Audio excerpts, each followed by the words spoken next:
পড়ালেখা যদি সেটা এমন চাপ তৈরি করে যা কিনা পড়ালেখার প্রতি এক ধরনের ভীতি তৈরি করে, তাহলে সেখানে জ্ঞান অর্জনের কোনো সুযোগ থাকে কিনা এটা নিয়ে কিন্তু এখন বেশ জোরে সোরে প্রশ্ন উঠেছে। আমাদের পড়ালেখার ব্যবস্থাই এমন যেখানে ভালো ফলাফল করার জন্য কিংবা ক্যারিয়ারের কথা চিন্তা করে সব সময় এক ধরনের চাপের মধ্যে থাকতে হয়। আমরা এই বিষয়গুলো নিয়ে বেশি বেশি কথা বলতে চাই, আওয়াজ তুলতে চাই। আমরা সবসময় তরুণদের পাশে ছিলাম, পাশে আছি। আমরা তরুণদের কথা বলতে চাই, তরুণদের কথা শুনতে চাই। আর এই কারণেই তরুণদের নিয়ে আমাদের এই আয়োজন এখন যৌবনজার। আমি আশিকুর রহমান চৌধুরী আপনাদের সবাইকে স্বাগত জানাচ্ছি। প্রথমেই মনে করিয়ে দিতে চাই, তরুণদের নিয়ে আমাদের এই অনুষ্ঠান এখন যৌবনজার এটি পাক্ষিকভাবে মঙ্গলবার সন্ধ্যা ৬টা ৪৫ প্রচারিত হয়ে থাকে। শুরুতেই থাকছে আমার চেষ্টা।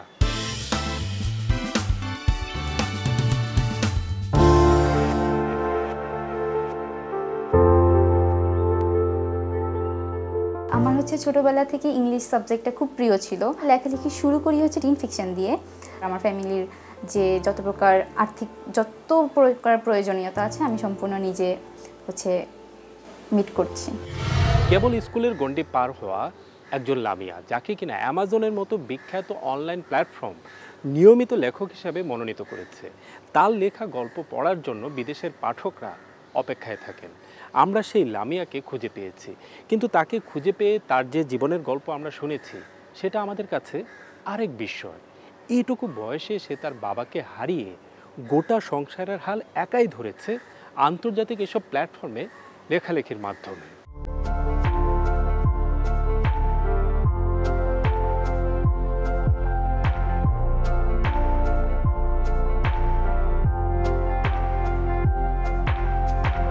অ্যামাজনের মতো অনলাইন প্রকাশনীতে স্থান পাওয়া লামিয়ার লেখা গল্পগুলো এখন টাকা খরচ করে নিয়মিতভাবে পড়ছেন লাখ লাখ দেশি বিদেশি পাঠক। আন্তর্জাতিক বিখ্যাত সব প্ল্যাটফর্মে লামিয়া এখন পরিচিতি পেয়েছে একজন লেখক হিসাবে। কিন্তু এইটুকু বয়সে তার জীবন যুদ্ধের যে গল্প সেটা কজনেরই বা জানা হয়ে ওঠে। আমার আব্বু 2021 সালে 7ই জানুয়ারি হার্ট ফেল জনিত কারণে মারা গিয়েছেন। আমার আব্বু পেশায় একজন উবার ড্রাইভার ছিলেন। তো যখন আব্বু মারা যায় তো আমাদের আর কোনো ইনকাম সোর্স নেই আব্বু বাদে। তখনই আমার লেখালেখি ছিল। আমার আব্বু মারা যাওয়ার আগে আমি 3 মাস লেখালেখি করে একটা নির্দিষ্ট অ্যামাউন্ট পেয়েছি। তখন অতটা বেশি না, খুবই কম, খুবই স্বল্প একটা অ্যামাউন্ট দিয়ে আমার শুরু হয়েছে। তো ওইটা আমার তখন রানিং ছিল। মানে আব্বু মারা যাওয়ার মান্থটাতে আমি বন্ধ দিয়েছি, বা তারপরের মান্থ আমার প্ল্যান ছিল যে আমি অফ করে দিব। আব্বু বলছিল যে পড়ালেখায় মনোযোগ দাও, এখন তুমি ইন্টারে পড়ছো। তো যখন আব্বু মারা যায় তখন তার অফ করে দেওয়ার কোনো সুযোগ নাই। তখন আমি যে আরও আবার বেশি করে শুরু করি। কিন্তু তখন আমার ইনকামটা অত যেহেতু বেশি ছিল না, আমাকে আমার ফ্যামিলির উপর নির্ভর হয়ে থাকতে হচ্ছিল, যে আমার আত্মীয় স্বজনদের উপর। কিন্তু আমি ঠিক 6 মাসের মধ্যে আমার যে ভালো করে লিখে আমার যে কন্টেন্ট ভালো করে যাতে রিডাররা পছন্দ করে, এখন যে আমি 6 মাসের মধ্যে আমার কোনো প্রকার সহায়তা নেওয়া আমি অফ করে দিই আমার আত্মীয় স্বজনদের কাছ থেকে, এবং নিজে আমার ফ্যামিলির যত প্রকার যাবতীয় খরচ আছে, নিজের কলেজে নিজের পড়ালেখার খরচ, আমার ভাই বোনদের, তারপর আমার ফ্যামিলির যে যত প্রকার আর্থিক যত প্রকার প্রয়োজনীয়তা আছে আমি সম্পূর্ণ নিজে মিট করছি এই লেখালেখি দিয়ে। যে লেখালেখি দিয়ে।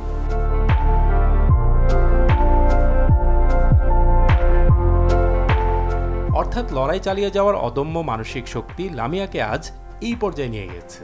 প্রতিনিয়ত লামিয়া টিকে থাকার যে লড়াই করছে সেই বিষয়টি কিন্তু ঘুরে ফিরে আসে তার লেখনীতে, যে লেখার অসংখ্য ভক্ত তৈরি হয়েছে বিশ্বের নানা দেশে। আমি লেখালেখি শুরু করি টিন ফিকশন দিয়ে। একটা টিনেজারের বিভিন্ন প্রকার এই বয়সে অনেক প্রকার সমস্যার মধ্যে দিয়ে তারা যায়, কিভাবে সেই সমস্যাগুলোর মধ্যে দিয়ে সমাধান একজন একজনকে দিচ্ছে, সাপোর্ট করতেছে একজন একজনকে, এটা নিয়ে আমার প্রথম বইটা থাকে। এবং পরবর্তীতে আমার যে বইগুলো আমি মেইনলি ফোকাস করতেছি উইমেন এম্পাওয়ারমেন্ট নিয়ে। আমার মেইন ক্যারেক্টার একজন নারী, এবং সে যে কীভাবে বিভিন্ন প্রতিবন্ধকতা যে মধ্যে দিয়ে লড়াই করে যাচ্ছে, সেগুলো নিয়ে আমি লিখি।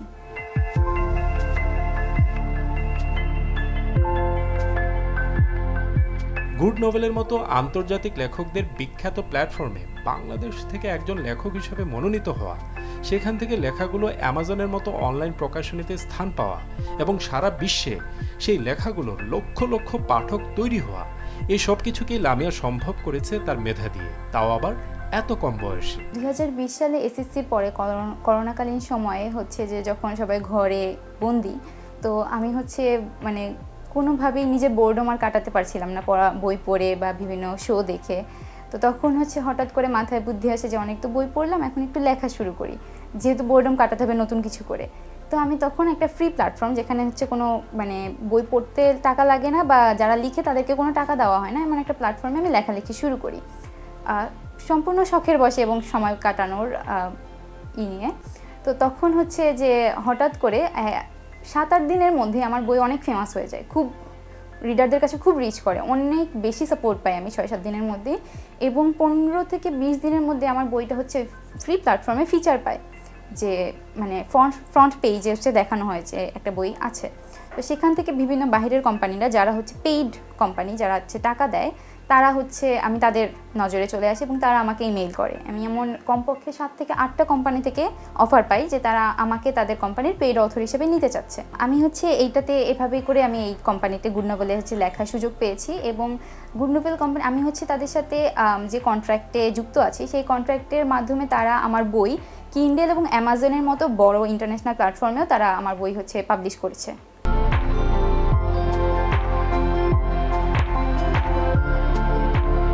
রাজধানী বীরশ্রেষ্ঠ নূর মোহাম্মদ পাবলিক কলেজের এবারের এইচএসসি পরীক্ষার্থী লামিয়া বাংলা মাধ্যমের একজন শিক্ষার্থী হয়ে সে কিভাবে ইংরেজিতে লেখালেখি করে অ্যামাজন, গুড নোভেলের মতো বিখ্যাত অনলাইন প্ল্যাটফর্মে নিজেকে লেখক হিসেবে প্রতিষ্ঠিত করতে পারলো এবং নিজের পায়ে দাঁড়িয়ে পরিবারের হাল ধরতে পারলো, সেটা তার বন্ধুদের কাছে এখন চরম এক বিস্ময়। আমার হচ্ছে ছোটবেলা থেকে ইংলিশ সাবজেক্টটা খুব প্রিয় ছিল, তো এই কারণে হচ্ছে আমি বাচ্চা কাল থেকে ইংলিশটা খুব বেশি চর্চা করতাম। বিভিন্ন আমাদের যে বইগুলো ছিল সেগুলো তো পড়তাম, আমার বড় ভাইয়ের ইংলিশ বইগুলো থেকেও আমি ইংলিশটা বারবার পড়ে হচ্ছে চর্চার মধ্যে নিয়ে আসতাম। কলেজের অধ্যক্ষ ডক্টর মিজানুর রহমানের মতে এই বয়সে এতটা প্রতিকূলতার মধ্যেও লামিয়া যে অনন্য মেধার স্বাক্ষর রেখেছে, সেখানে সবার জন্য বেশ কিছু বার্তা খুঁজে পাওয়া যায়। একটা মেয়ে আমাদের সমাজে ওর যে ব্যাকগ্রাউন্ড, ওর যে চ্যালেঞ্জগুলো ফেস করে এই পর্যন্ত এসেছে, সত্যিকার অর্থে ওর মেধার স্বাক্ষর, একান্ত ওর গড গিফটেড কিছু মেধা আল্লাহ তাআলা ওর মধ্যে দিয়ে দিয়েছে, যার কারণেই ও কিন্তু আজ আমাদের জন্য, আমাদের সমাজে, আমাদের শিক্ষার্থীদের সামনে একটা দৃষ্টান্ত। আমি লামিয়াটাকে ডেকে বলেছিলাম যে আমি তোমাকে নিয়ে আসবো টু মোটিভেট দ্য জুনিয়র্স, আমার কলেজের আরও বাচ্চাদেরকে উৎসাহ দিবে কিভাবে তথ্য প্রযুক্তিকে ব্যবহার করে সময়টাকে সঠিকভাবে কাজে লাগিয়ে স্বাবলম্বী হওয়া যায়। লামিয়া হচ্ছে তার দৃষ্টান্ত। লামিয়াকে পেয়ে সত্যি আমরা লামিয়ার মতো স্টুডেন্ট আমাদের প্রতিষ্ঠানের জন্য তথা সমাজের জন্য একটা অহংকার, গর্বের জায়গা।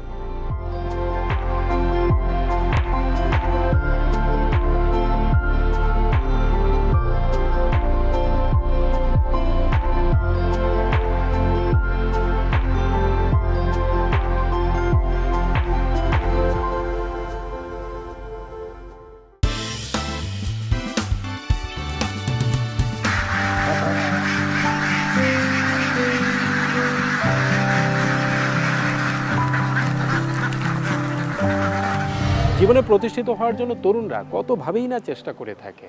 এখন আমরা যে তরুণদের গল্প বলবো, তারা জীবনে প্রতিষ্ঠা পেয়েছে খামারের হাঁস দিয়ে। অবশ্য এর আগে তারা নানাভাবে চেষ্টা করেছিল। কেউ চেষ্টা করেছিল উচ্চশিক্ষা দিয়ে, কেউ বা সুদূর বিদেশে পাড়ি জমিয়েছিল। এই সব কিছুকে বাদ দিয়ে তারা এখন তাদের স্বপ্নগুলোকে হাঁসের পালকের সাথে বেঁধে দিয়েছে। সেই হাসি এখন তাদের স্বপ্ন পূরণে আশা জাগাচ্ছে।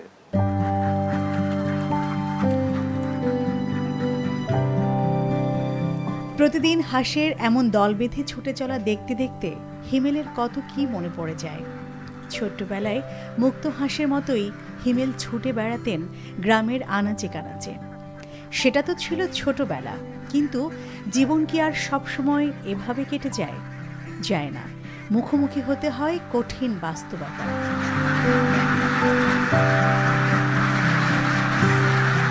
ভৈরব উপজেলার গজারিয়া ইউনিয়নের মানিকদি বরকান্দা গ্রামের বাসিন্দা হিমেল পড়তেন ঢাকার বেসরকারি বিশ্ববিদ্যালয়ে ইনফরমেশন টেকনোলজিতে। তারপর 2014 সালে তিনি পাড়ি জমান মধ্যপ্রাচ্যের দেশ কাতারে। সেখানে ভালো চাকুরিও জুটে যায়। 2 বছর তার বেশ ভালোই কাটে, কিন্তু তারপর আরবে অর্থনৈতিক মন্দা দেখা দিলে বন্ধ হয়ে যায় অনেক কলকারখানা। চাকরি হারান হিমেল। 2018 সালে তাকে ফিরে আসতে হয় দেশে। তবে তিনি কাতারে থেকেই চিন্তা করতেন দেশে ফিরে কি করতে পারেন। সেটা চিন্তা করতে গিয়ে কেন যেন বারবার তার হাঁসের কথাই মনে পড়ে ছোটবেলার কথা। হাঁস পালন বিষয়ে কাতারে বসে রীতিমতো গবেষণা শুরু করে দেন হিমেল। তাতে তিনি দেখতে পেলেন এই হাঁসই তার সবচেয়ে বড় বন্ধু হতে পারে। কাতার থেকে 2টা ইনকিউবেটর অর্ডার করি, আমার আব্বা নিয়ে আসে।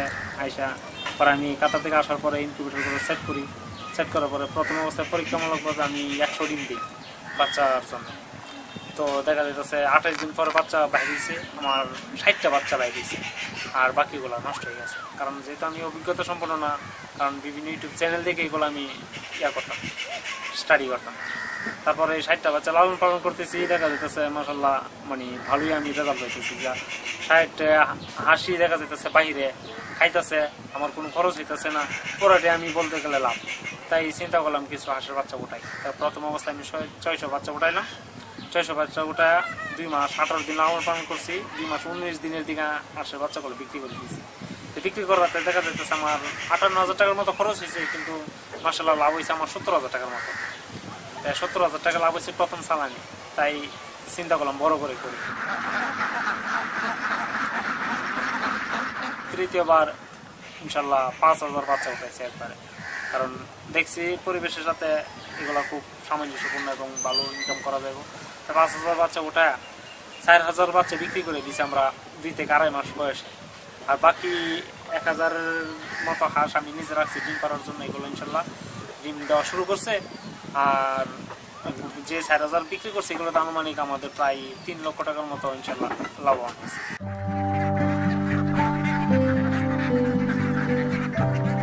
আশ্চর্যজনক হলেও সত্য, ছোটবেলার ভালো লাগার হাঁস এখন হিমেলের কাছে যেন আলাদিনের প্রদীপ।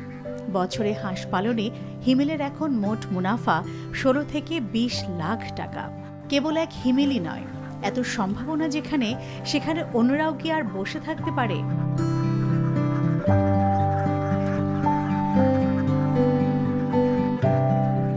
চার বছর ধরে আমি আমার ফার্ম আছে, প্রতি দুইটা সিজনে 2 সিজন পালি। প্রতি সিজনে 1500 করে হাঁস পালি, 2 সিজনে 3,000 হাঁস পালি। প্রতি সিজনে 2.5 থেকে 3 লাখ টাকা খরচ আসে। আর সিজন শেষ হয়ে সারলে 8 থেকে 10 লাখ টাকা লাভ হয় আর কি।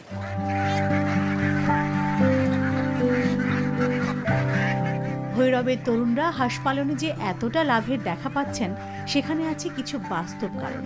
স্পষ্টতই তরুণরা দেখতে পাচ্ছেন 80% প্রাকৃতিক খাবারেই তার হাঁসগুলি বেড়ে উঠছে, অথচ অন্য কোনো পশুপালনে লাভের বড় অংশই চলে যায় বাজার থেকে ফিড কিনতে গিয়ে।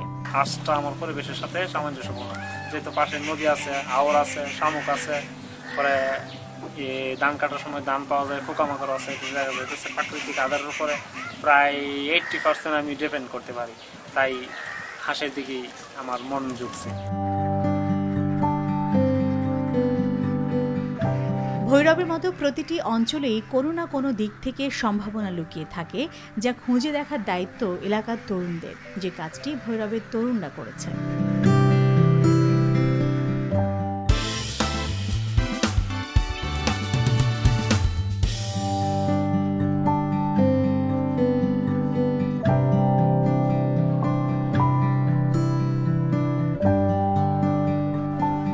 পঞ্চান্ন বছর বয়সে ঢাকা বিশ্ববিদ্যালয়ে, রাজশাহী, চট্টগ্রাম ও জাহাঙ্গীরনগর বিশ্ববিদ্যালয়ে ভর্তি পরীক্ষা দিয়ে ব্যাপক আলোচনায় এসেছিলেন বেলায়েত শেখ।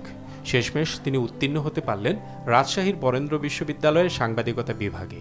কিন্তু বিষয়টি যদি উন্নত বিশ্বের সাথে তুলনা করা হয়, তবে 55 বছর বয়সে কেউ উচ্চশিক্ষা নিচ্ছে এটি কোনো বিষয়ই না, বরং সেখানে স্কুল কলেজের পর অনেকে কাজের অভিজ্ঞতা অর্জনের জন্য পড়ালেখায় দীর্ঘ বিরতি দিয়ে তবেই উচ্চশিক্ষা শুরু করে, যা আমাদের দেশে সম্পূর্ণ বিপরীত। আল্লাহর কাছে বলছি যে আল্লাহ, তুমি আমার মৃত্যুর 1 ঘন্টা আগ পর্যন্ত আমার লেখা পড়ার সুযোগ আমাকে সুস্থ রাখো। আমি অনার্স করবো, আল্লাহ যদি করা, যদি সুস্থ থাকে অনার্স করবো, মাস্টার্স করবো, মাস্টার্সে পরে যে এটা আছে এটাও করবো, এরপরে যে আরও থাকে এরকম। স্কুল কলেজের গণ্ডি পার হওয়ার পর কেন উচ্চশিক্ষার ক্ষেত্রে বয়স সীমা বেঁধে দেওয়া হবে, এই বিষয়টি নিয়ে কিন্তু এখন প্রশ্ন উঠেছে নানা মহল থেকে। উন্নত বিশ্বে আমরা দেখতে পাই যে স্কুল কলেজের গণ্ডি পার হওয়ার পর কাজের অভিজ্ঞতা নিয়ে তারপর তারা সিদ্ধান্ত নেন উচ্চশিক্ষা নেওয়ার ক্ষেত্রে। অনেক ক্ষেত্রে তারা উচ্চশিক্ষা প্রয়োজন আছে কিনা সেটাও বিবেচনায় রাখেন। কিন্তু আমাদের দেশে স্কুল কলেজ উচ্চশিক্ষা সব কিছু একটানা শেষ করে ফেলা হয়। এটা যে কেবল চাপের বিষয় তা নয়, অনেক ক্ষেত্রে শিক্ষার্থীরা সিদ্ধান্ত নিতেও ভুল করে থাকে। এক্ষেত্রে যদি ভিন্নভাবে চিন্তা করা হয় তাহলে কি হতে পারে, সেই গল্প এখন আমরা শোনাবো একজন টিপুকে দিয়ে। ফায়ার ইঞ্জিনিয়ার টিপুর ক্ষেত্রে বিষয়টি ছিল এরকম যে একসময় তিনি মেকানিক্যাল ইঞ্জিনিয়ারিংয়ে পড়ালেখা করে চাকরি করতেন একটি শিপইয়ার্ডে। সেখানে প্রায়ই অগ্নি নিরাপত্তা সহ নানা বিষয়ে তাকে খেয়াল রাখতে হতো। তাজরিন গার্মেন্টসের আগুন ও রানা প্লাজার ট্র্যাজেডি পরবর্তী সকল কারখানায় যখন নিরাপত্তা ইস্যুতে অগ্নি নিরাপত্তার বিষয়টি আলাদাভাবে গুরুত্ব পেতে শুরু করলো, তখন অ্যাকর্ডে যোগ দিয়ে ফ্যাক্টরিগুলোর কমপ্লায়েন্স ইস্যুতে কাজ করতে গিয়ে টিপুর চোখ খুলে যায়। সেই সময় তিনি বুঝতে পারলেন ছাত্র জীবনে আবারও ফিরে যাওয়ার কোনো বিকল্প নেই। বুঝতে পারলেন কেন বিদেশিরা চাকরি করতে করতে ছাত্র জীবনে বারবার ফিরে যায়। আমরা অ্যাকর্ড ছিলাম যে শুধু ইন্সপেকশন করে অডিট করে ত্রুটিগুলো বের করে আনা, ত্রুটিগুলো সমাধান আমরা করতে পারতাম না, সমাধান করতে হতো কোনো কনসালটেন্সি থার্ড পার্টি ডিজাইন করতো। কিন্তু বাংলাদেশে এত ভালো ডিজাইনার ছিল না, প্রপার ডিজাইনার ছিল না। কিছু কিছু কোম্পানি ইন্ডিয়া থেকে হায়ার করতো বা শ্রীলঙ্কা থেকে হায়ার করতো। তখন আমার চিন্তা হলো যদি আমি একটা নিজে ডিজাইন করতে পারি বা নিজে যদি একটা কোর্স করি প্রপারভাবে বা সার্টিফাইড একজন ইঞ্জিনিয়ার হতে পারি, তাহলে হয়তো বা এই গ্যাপটা যেটা আছে এই গ্যাপটা ফুলফিল হবে বা এখানে আমার ক্যারিয়ারটাকে আমি অন্যভাবে ডেভেলপ করতে পারি। এই ইন্টারেস্ট থেকে আমি বিভিন্ন কোর্স করি ফায়ার সেফটির উপরে। আমি আমেরিকার ওকলাহোমা স্টেট ইউনিভার্সিটি থেকে 4টা কোর্স করি প্ল্যান রিভিউর উপর। তো আমার জ্ঞানে ফায়ার সেফটি সবসময় আমি যখনই সুযোগ পাই তখন এই কোর্সগুলো করার চেষ্টা করি।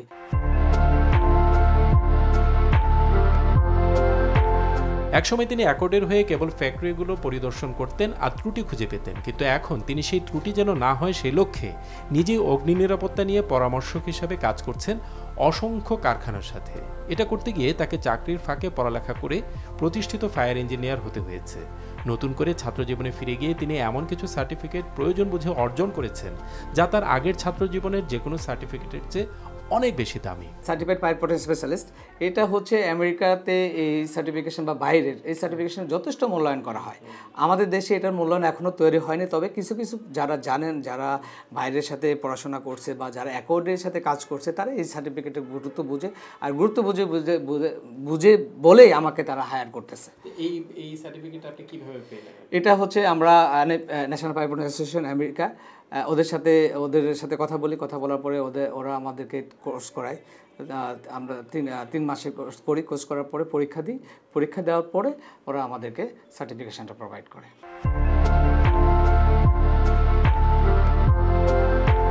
বারবার পড়ালেখায় ফিরে গিয়ে টিপু যে কেবল নিজের ক্যারিয়ার নিজে গড়ে তুলেছেন তা নয়, বরং তার অধীনে এখন ফায়ার ইঞ্জিনিয়ার হওয়ার চেষ্টা করছেন অনেক তরুণ। কারণ তারাও বুঝে গেছেন তাদের গতানুগতিক উচ্চশিক্ষার কাগজের সার্টিফিকেটের চেয়ে ফায়ার ইঞ্জিনিয়ারিংয়ের মতো বিষয়ের জ্ঞান অর্জন কতটা গুরুত্বপূর্ণ। লোকজন যখন ফায়ার হবে তখন এই সেফটি লবির এখানে আসলে তারা সম্পূর্ণ নিরাপত্তাহীন, মানে অগ্নি থেকে এখানে এসে একটা সুরক্ষা, মানে একটা শুরুতে পেয়ে যায়। জি জি।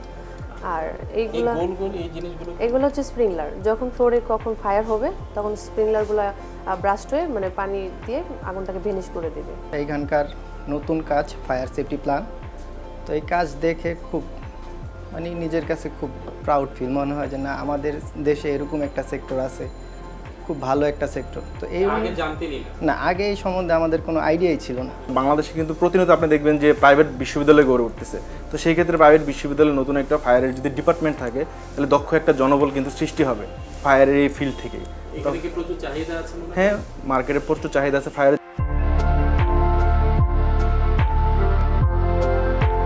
ফায়ার ইঞ্জিনিয়ার হিসেবে বড় বড় কারখানা কিংবা বাণিজ্যিক ভবন নির্মাণে টিপু নানা ধরনের পরামর্শ দিয়ে থাকেন। তবে নিজের জীবনের অভিজ্ঞতা থেকে তরুণদের উদ্দেশ্যে তার একটাই পরামর্শ, প্রয়োজন বুঝে বারবার ফিরে যেতে হবে ছাত্র জীবনে। এতে বয়সের বাধা কোনোভাবেই কাম্য নয়, বরং ক্ষতির কারণ। অবশ্যই এটা আমাদের জন্য ক্ষতির কারণ। আপনি যদি মনে করেন আমার ইউনিভার্সিটি গন্ডি শেষ, আমার পড়াশোনা শেষ, এটা ভুল ধারণা। আপনি স্টাডি করবেন, আপনি যে রিলেটেড কাজ করেন সেই রিলেটেড আপনি পড়াশোনা করেন, সেই রিলেটেড আরও প্রফেশনাল ডেভেলপমেন্ট কোর্স করেন। অনেক কোর্স আছে, অনেক হায়ার স্টাডি আছে, এগুলো নিয়ে আপনি ওই সাবজেক্ট, আপনি কাজ রিলেটেড সাবজেক্ট নিয়ে আপনি পড়াশোনা করলে আপনার ক্যারিয়ার অনেক ডেভেলপ হবে। আপনাকে স্টাডি বন্ধ করা যাবে না।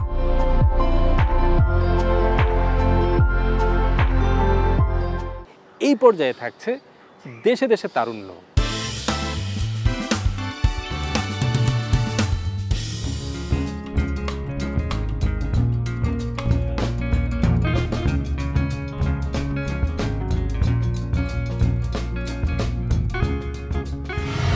করোনা মহামারী এবং রাশিয়া ইউক্রেন যুদ্ধের এই পরিস্থিতিতে সারা বিশ্ব এখন মহা সংকটের মধ্য দিয়ে যাচ্ছে। দ্রব্যমূল্যের ঊর্ধ্বগতি, খাদ্য সংকট, এরকম আরও নানামুখী সংকট বিশ্ববাসীকে ঘিরে রেখেছে। এই অবস্থায় আমাদের তরুণরা যারা ইউরোপ কিংবা আমেরিকার বিভিন্ন বিশ্ববিদ্যালয়ে পড়ালেখা করতে যাচ্ছেন কিংবা ভাগ্য বদলের জন্য যাচ্ছেন, তাদের অবস্থা এখন কি, সেই বিষয়টি আমরা জানার চেষ্টা করেছি দেশে দেশে তরুণদের সাথে কথা বলে।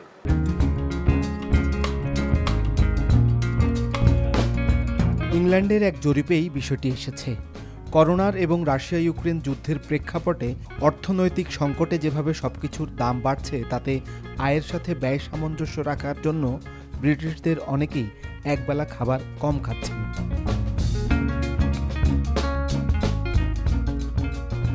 রাষ্ট্রীয়ভাবে এত সুবিধা পেয়েও যদি ব্রিটিশদের অবস্থা এই হয়, তবে বাংলাদেশের শিক্ষার্থীরা যারা সেখানে উচ্চশিক্ষার জন্য গেছেন তাদের অবস্থা কি হতে পারে, সেটাই বলছিলেন বাংলাদেশি একজন শিক্ষার্থী রনি। গভর্নমেন্ট হয়তো বা দেখা যাচ্ছে যারা সাধারণ নাগরিক তাদেরকে প্রচুর বেনিফিট দিচ্ছে, সুবিধা দিচ্ছে, এবং এটা স্বাভাবিক। প্রত্যেকটা গভর্নমেন্ট তাদের জনগণকে সুবিধা দেবে, এটা স্বাভাবিক। কিন্তু আমি এই দেশের নাগরিক না, এবং আমি কিন্তু তাদের কাছে কোনো প্রকার সাহায্যটা আশা করাটা হয়তো বোকামি হবে। আমাকে আমারটা করে নিতে হয়। So it's very difficult for the student. বর্তমান সময় যারা আসছেন, সামনে শীতকাল আসছে, winter is coming, gas bill বেড়ে যাচ্ছে। তো আমি আসলে শিওর না যে আমি আগের মতো করে আমার যখন ঠান্ডা পড়বে, বরফ পড়বে, আমি আমার ঘরে হিটার অন করতে পারবো কিনা, আমি অতটা শিওর না। যে হারে বিদ্যুৎ বিল বেড়ে গেছে, তো সব কিছু মিলিয়ে সার্ভাইভ করা ইজ টু ডিফিকাল্ট। যেখানে হচ্ছে মুদ্রাস্ফীতি যদি আপনি বলি, যে জায়গায় আমি আগে যখন বাইরে ছিলাম, বাইরে কাজ করতাম, 3.5 পাউন্ডে আমার ইজিলি একটা মিল হয়ে গেছে। বাট এখন 5 পাউন্ড 5.5 পাউন্ডের নিচে কিন্তু আমার কোনো মিল নাই। তো এই 5 পাউন্ড যদি আপনাকে খরচ করতে হয়, দেখুন আপনার হাফ অ্যান আওয়ার, আপনার আধা বেলা, অর্ধেক ঘন্টার কাজ কিন্তু আপনার পেমেন্টটা চলে গেল। তো আপনি যদি সপ্তাহে 5 দিন কাজ করেন, তো আপনি এখানে 25 পাউন্ড নাই। তো আমাকে এখন হিসাব করে চলতে হয় যে ঠিক আছে, আমি কি লাঞ্চটা করবো আজকে নাকি করবো না।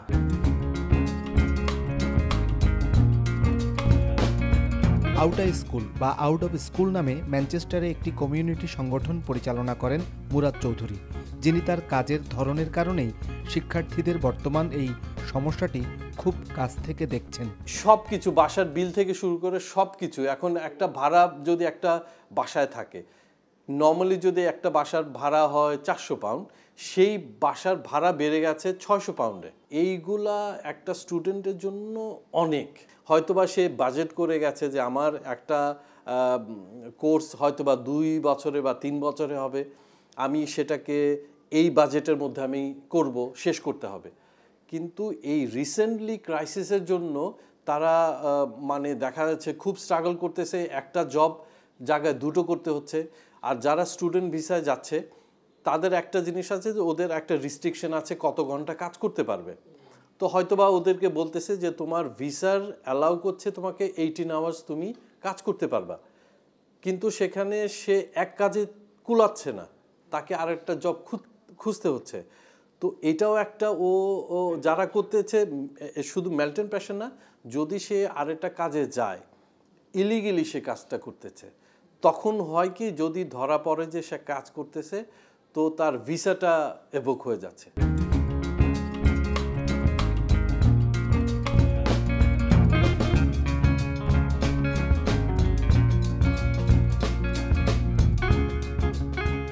যুক্তরাজ্য থেকে এবার ইউরোপের আরেকটি দেশ সুইডেন।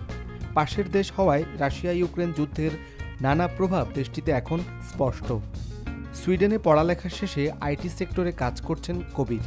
তার স্ত্রী তাবাসসুম, তিনি একটি কলেজে বিজনেস স্টাডিজ ও ইকোনমিক্স বিষয়ে শিক্ষকতা করছেন।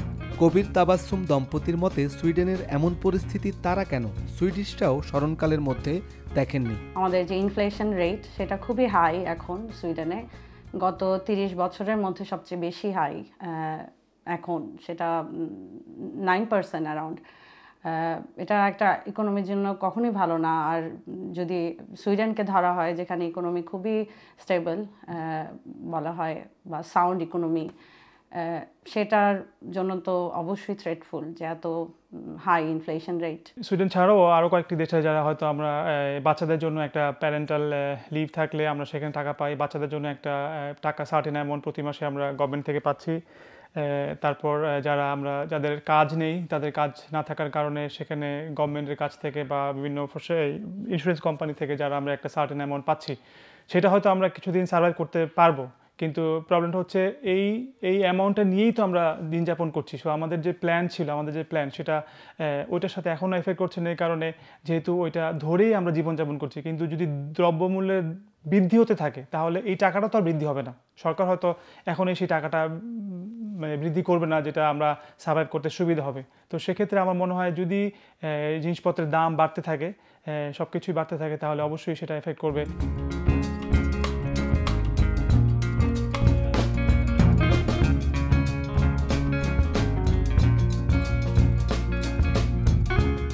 ইউনিটি বিল্ডস স্ট্রেংথ, অর্থাৎ একতাই বল, এমন কনসেপ্ট নিয়ে আমেরিকায় নানা ধরনের সামাজিক ও সাংস্কৃতিক কর্মকাণ্ড পরিচালনা করছেন সামি নোবেল।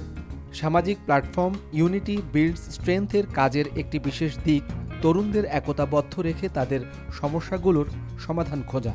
কিন্তু করোনা মহামারী এবং যুদ্ধের প্রেক্ষাপটে সৃষ্ট দ্রব্যমূল্যের ঊর্ধ্বগতির কারণে নোবেলের কাছে মনে হয়েছে আমেরিকায় এক ধরনের চাপা কষ্টের মধ্য দিয়ে যাচ্ছে বাংলাদেশি শিক্ষার্থীরা। যে এখন হাউস রেন্ট আগের থেকে অনেক বেশি, এবং সেই সাথে গ্যাস প্রাইস, তারপরে এবং নিত্য প্রয়োজনীয় খাদ্যদ্রব্য সব কিছুরই একটা ঊর্ধ্বগতি লক্ষ্য করা হয়েছে। তো আগে যেভাবে করে একজন স্টুডেন্ট একটা টাকা পয়সা কিংবা একটা টোটাল একটা এস্টিমেট করে তার স্টুডেন্ট লাইফ কীভাবে সে সার্ভাইভ করে একটা প্ল্যানের মধ্যে সে ছিল, সেটা এখন কিছুটা ব্যাহত হয়েছে, কারণ তারা হয়তো সেই পরিমাণ অর্থ দিয়ে তারা সার্ভাইভ করতে পারছেন। বাংলাদেশ থেকে এখন যারা প্ল্যান করছেন আমেরিকায় পড়তে আসার জন্য, তাদের ক্ষেত্রে একটাই পরামর্শ, সেটা হচ্ছে যে তারা যেন কিছুটা অর্থ সাথে নিয়ে আসে, সেটা টিউশন ফি হোক কিংবা তাদের সার্ভাইভালের জন্য যে কস্ট, সেই কস্টই হোক।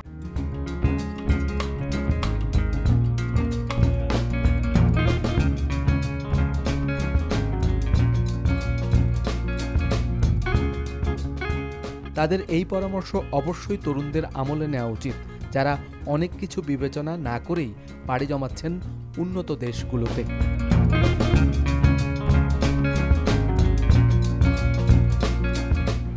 দর্শক, আমরা চলে এসেছি অনুষ্ঠানের শেষ পর্যায়ে। শেষ করার আগে তরুণদের উদ্দেশ্যে বলতে চাই, এটি আপনাদেরই অনুষ্ঠান, তাই আপনাদের বেশি বেশি মতামত আশা করছি। মতামত পাঠানোর ঠিকানা এখন যৌবন যার, এই 3টি শব্দের সংক্ষিপ্ত রূপ ejj@ntbbd.com। আমাদের এই অনুষ্ঠানটি দেখতে পাবেন আমাদের অফিসিয়াল ওয়েবসাইট www.ntbbd.com। আবার আমাদের এই অনুষ্ঠানটি দেখতে পাবেন আমাদের অফিসিয়াল ইউটিউব কিংবা ভেরিফাইড ফেসবুক পেজে। দর্শক, আজ এই পর্যন্তই। ভালো থাকুন, সুস্থ থাকুন, নিরাপদে থাকুন, আর অবশ্যই আস্থা রাখুন তারুণ্যের শক্তির উপর।